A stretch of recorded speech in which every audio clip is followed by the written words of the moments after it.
नमस्कार दोस्तों, आप सभी का स्वागत है हमारे चैनल मीरा कहानियाँ में। हिंदू पंचांग के अनुसार आषाढ़ मास हिंदू वर्ष का चौथा महीना होता है। इस महीने की समाप्ति के बाद वर्षा ऋतु प्रारंभ होती है। धार्मिक रूप से अमावस्या तिथि को अत्यधिक महत्वपूर्ण माना गया है। साथ ही आषाढ़ अमावस्या को दान, पुण्य व पितरों की आत्मा की शांति के लिए किए जाने वाले धार्मिक कार्य विशेष फलदायी माने जाते हैं। ये अमावस्या किसानों के लिए भी विशेष महत्व रखती है, क्योंकि इस दिन हल और खेती में उपयोग होने वाले उपकरणों की पूजा भी की जाती है। इसलिए इसे हल हरणी अमावस्या भी कहा जाता है।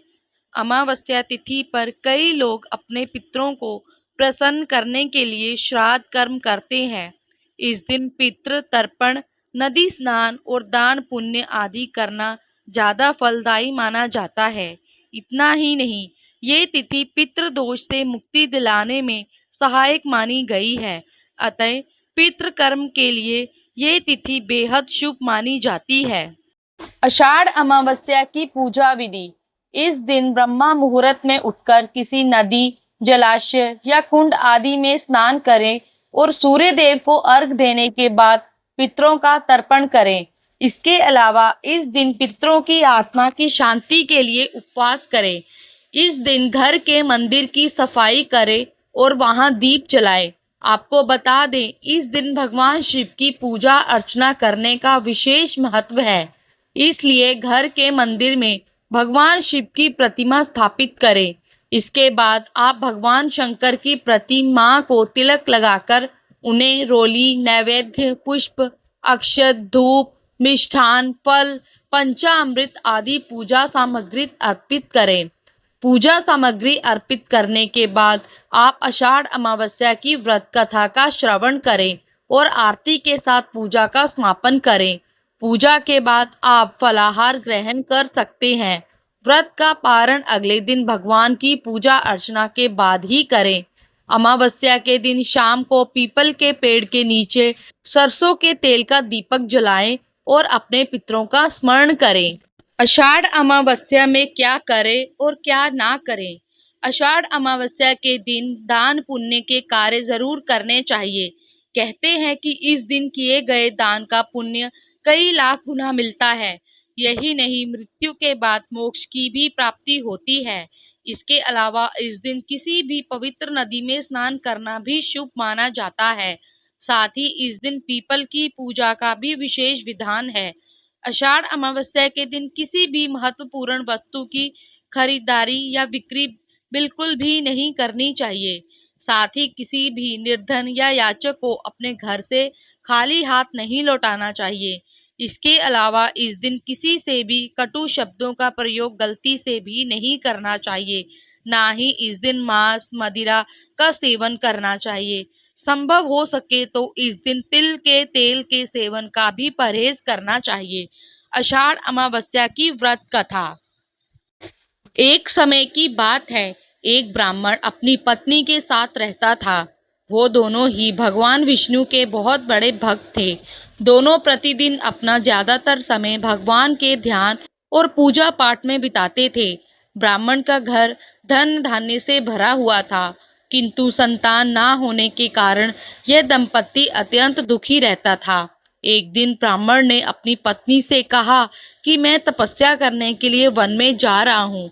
इसके बाद वह भगवान पर भरोसा और संतान की कामना लेकर वन में तपस्या करने के लिए चला गया। ब्राह्मण को कठोर तपस्या करते हुए कई वर्ष बीत गए, लेकिन उसे फल की प्राप्ति नहीं हुई। अंत में हार मानकर ब्राह्मण ने अपने जीवन को समाप्त करने का निर्णय लिया। अपने जीवन समाप्त करने के बारे में सोचकर उसने पेड़ की डाली पर फांसी का फंदा डाल दिया और अपने गले पर बांधने लगा। तभी वहां पर सुख अमावस्या प्रकट होकर बोली, हे ब्राह्मण, तुम्हारे भाग्य में 7 जन्म तक कोई संतान नहीं लिखी है, किंतु मैं तुम्हें 2 कन्या का वरदान देती हूँ। तुम अपनी एक कन्या का नाम अमावस्या रखना और दूसरी का नाम पूनम रख देना। तुम अपनी स्त्री से कहना कि वह 1 वर्ष तक सुख अमावस्या का व्रत रखे और अमावस्या के दिन 1 कटोरी चावल भरकर उस पर दक्षिणा रखकर दान कर दे। सुख अमावस्या की बातें सुनकर ब्राह्मण घर आया और ये पूरा वृत्तांत उसने अपनी पत्नी को सुनाया। सुख अमावस्या के आदेश अनुसार ब्राह्मणी ने व्रत रखना प्रारंभ कर दिया। कुछ दिनों बाद ब्राह्मण के घर 2 कन्याओं ने जन्म लिया, जिसमें से एक कन्या का नाम अमावस्या और दूसरी का नाम पूनम रख दिया गया। जब ब्राह्मण की दोनों बेटियां बड़ी हुई तो ब्राह्मण ने उनका विवाह कर दिया। बड़ी बहन अमावस्या धार्मिक प्रवृत्ति की थी। वह काफ़ी समय भगवान की पूजा और धर्म कर्म में व्यतीत करती थी। इसके विपरीत पूनम भगवान को बिल्कुल भी नहीं मानती थी। बड़ी बहन अमावस्या के घर में सुख समृद्धि का भंडार था, पर छोटी बहन के घर में दरिद्रता छाई थी। जब बड़ी बहन अमावस्या को अपनी छोटी बहन पूनम के बारे में पता चला कि वो बहुत दुखी है, तब अमावस्या अपनी बहन के लिए ढेर सारा सामान लेकर उससे मिलने गई। छोटी बहन के घर पहुंचकर अमावस्या ने उसे 1 वर्ष तक सुख अमावस्या का व्रत करने की सलाह दी। साथ ही अमावस्या ने व्रत को विधि पूर्वक करने के बारे में पूनम को बताते हुए ये भी कहा कि तुम 1 वर्ष तक सुख अमावस्या का व्रत करना और 1 कटोरे में चावल भरकर उसे दान कर देना। ऐसा करने से तुम्हारे सभी कष्ट दूर हो जाएंगे और घर में सुख समृद्धि आएगी। पूनम ने अपनी बहन की बात को मानते हुए बिल्कुल ऐसा ही किया, जिसके बाद 1 साल के भीतर पूनम का घर धन धान्य से भर गया और उसके घर एक बेटे ने जन्म लिया। इस प्रकार जो भी विधि पूर्वक सुख अमावस्या का व्रत करता है, उसके घर में सुख समृद्धि आती है। दोस्तों, तो ये थी अमावस्या की कथा। आपको ये कहानी कैसी लगी कमेंट करके बताएं और चैनल पे नए हैं तो सब्सक्राइब करें। धन्यवाद।